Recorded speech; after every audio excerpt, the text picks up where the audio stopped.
An apartment building in New York City becomes the realm of domestic dramas that bear the weight of history in Chelsea Werner Jatzky's 1742 Second Avenue.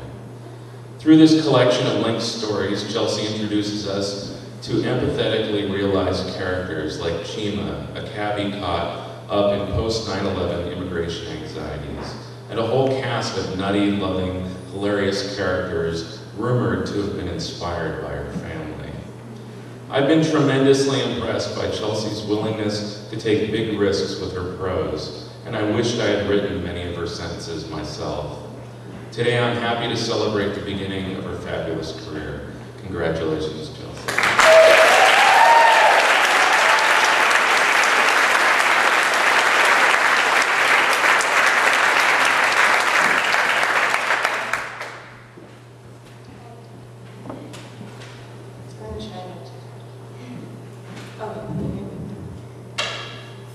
So I remember the first Goddard graduation that I attended, and I was sitting there and I was thinking of everything I was going to say when it was my turn. That's what I was doing. I was listening. And I was going to talk about like bravery and how brave we all are for going into debt when we can have boring jobs instead. Or alternately, going into debt, the foolishness of it when we could have boring jobs instead. But now that I'm leaving, the burden's not the debt, but it's losing this space. And I went to this reading recently, and this author, Patricia Smith, she said that every artist needs a space that they can be vulnerable in, and Goddard is that space for me. I'm going to read part of my process paper as well. There's some four-letter words in it. Earmuffs. When I got back to Seattle from that first residency, and I took my first solid shit in a week. Yes, the food is bad, but it's not the reason for my overactive, if inconsistent bowel movements. It was the first time since setting foot on Fort Worden that my stomach relaxed, and the knots that had kept me on edge finally loosened. At that time, I couldn't tell what this combination of fear and excitement and nervousness and diarrhea was, but I know that sensation well. It is so unique to the way things feel when I really care about them. Not always with the cramping, but at Goddard, everything was at its most intense. I told my friends about it. I said, everything has changed, and they said, no, Chelsea, you were gone for a week, and like, everything's the same. But of course, I was talking about myself, and I was talking about the way it feels to really invest in something that depends entirely on me. And it's terrifying. I was talking about how admitting that I'm trying to do something that matters to me, even when I know no one else is paying attention or will notice if I fail, except maybe Sally Mae, was literally taking a lot of guts. Suddenly I was demanding excellence for myself, and that scared the not-so-solid shit out of me. That this could be so scary, taking action to achieve my goals, gets into a whole lot of psychology around the stories we tell ourselves and the stories we tell other people. But whether I'm telling myself this story or I'm telling it to everyone here, it is now part of the story of my life and yours. You hear some people talk about school and they say things like, when this is over, I can get back to my real life. At Goddard, real life becomes this writing, this process. My initial bowel obstructing terror over taking the risk to invest in something I so desperately wanted to be good at eventually abated. Instead, I looked at how hard I was working on my writing. I was demanding excellence, nay, mastery, within one part of my life, and it made nothing worth settling for. So while I know I will leave this program having completed all my requirements, it does not mean that I'm done. And this is the best thing. The fact that I will still work, it doesn't mean my stomach still doesn't gnaw up in anxiety over time wasted, or gurgle in disgust at my messy sentences. But all I have to do is listen to my intestines to hear Goddard. Your small and large intestines combined are something like 25 feet long, and that's how much of Goddard I have coiled inside myself. And perhaps I do some of my best thinking in the bathroom. It's true, I do, because I grew up in a very small But that's not the space I'm talking about, that space that allows you to be just exactly who you are, unapologetically and in fact, joyously. Because of Goddard, that space has become the page. And this is what Goddard taught me, the work of writing. It has made writing the fiber of my daily diet.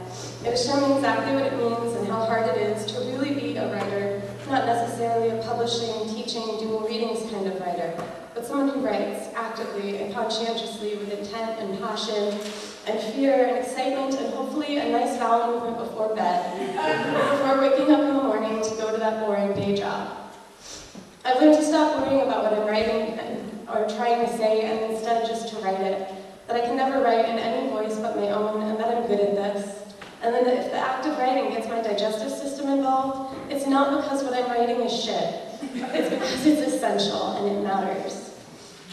Thank you, and thank you to Brian and Dara and Micheline for being amazing advisors, and to the whole faculty and staff, and to my family for coming all the way out here and supporting me, and to all of the students, the whole student body. I love you guys.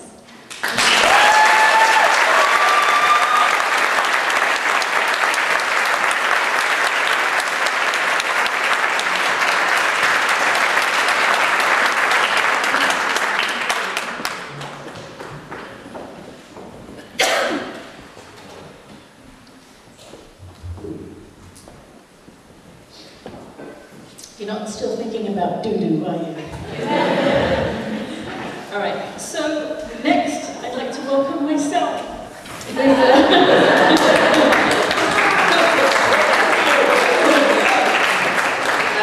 And the most important people, Andrew McKinley and Carla Haas-Moskowitz. Please come to the microphone.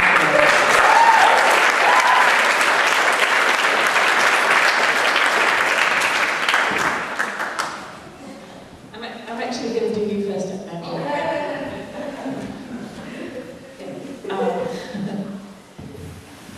Andrew McKinley's thesis, The Assassin's Memoir, is a political and philosophical thriller, a place where the good is not always attractive and the bad is not always ugly.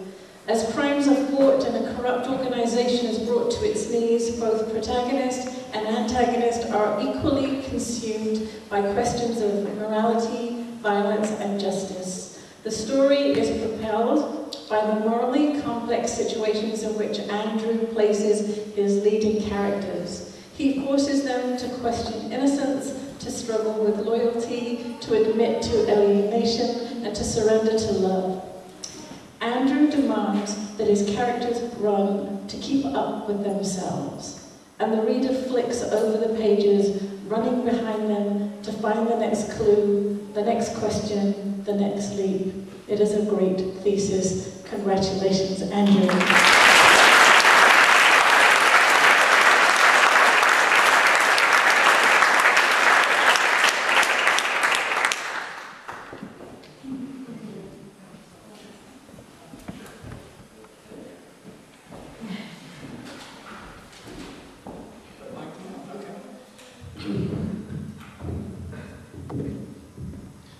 So I'm a little nervous. I'm not big on speeches, and you guys can probably bear with me on this. Asking most writers to give a speech is kind of like putting pants on a dog. The result might be funny, a little awkward, but it's almost always just plain wrong. Like Chelsea, I sat in the back of this hall, or more recently at the piano, planning out what I would say when it was finally my turn to stand here. Something profound, moving, dripping with meaning and the experience of 2 years of intense writing and reading and trusting in the process. And every time I heard a speech from a Goddard graduate, two completely wrong ideas, rattled around in my brain. First, darn, I wish I'd written that. And second, that I would never be smart enough to stand amongst such accomplished, well-read, and intelligent writers. I was a business student, for goodness sake, staring down the pike of a 40-year career under fluorescent lighting, when something told me to start over and do what I love. And I did. Now, even though some small part of me still thinks there's been some kind of mistake, I see how wrong I was. No matter how much I admire someone else's words, I don't wish they were mine anymore. I have my own voice now. It was never about being intelligent either. It was about the not just willingness, but desire to push ahead when others might yield or rest, to war with oneself, to dig deep, to forego sleep and amusement and sometimes food in the pursuit of a goal larger than ourselves. We don't write for ourselves, we write to bless others. And so to my fellow graduates, I know now what it takes to stand amongst you, and I count myself very grateful to be here. I want to thank my advisors, Micheline, Ryan, and Elena, who followed me through draft after draft of iceberg, literally iceberg-paced improvement, faithfully certain that with their guidance I would get somewhere worthwhile. My second reader B, there she is. Paul Selig, Lori, Joyce, and Aaron, who, by the way, had to put up with me getting locked out of my room on 3 separate occasions. My grandmother, who's recently passed, who, when I told her I wanted to be a writer, said, "That's great. You can write business textbooks and do office memos." But without whose contribution I probably would not be standing here. My parents, who could not be here either, but without whose support I definitely would not be standing here, who have always believed in me and encouraged me to take not necessarily the road less traveled, but the road I needed to take. My friends here and at home and family who not only had to get used to me not seeing me for 2 years, but actually supported it, and who have always given me unwavering support. To those of you who are sitting where I once sat, I envy you the rest of your time here, and I encourage you to enjoy it while you can. My path to get here was filled with twists and turns.